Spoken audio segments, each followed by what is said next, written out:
Hi, my name is Bill, and today I'm going to be showing you how to replace the screw on your oven. The reason why you might have to do this is because the screw is damaged, lost, or missing. For this repair, all you'll need is a Phillips head screwdriver.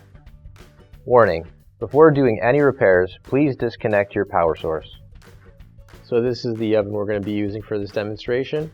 It's a Frigidaire, and keep in mind ours might look a little bit different than what you've got at home, but the same technique should still apply. So what we're going to do is we're going to open up our oven here.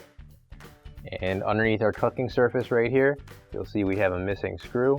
This helps to hold the entire top part of the oven on so that it's not loose.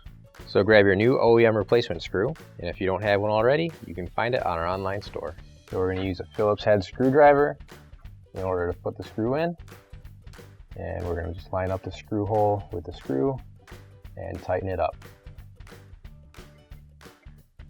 Now you can close up your oven door and your repair is complete. Finally, don't forget to plug in your appliance. If you need to replace any parts for your appliances, you can find an OEM replacement part on our website, PCApplianceRepair.com. Thanks for watching, and please don't forget to like, comment, and share our video.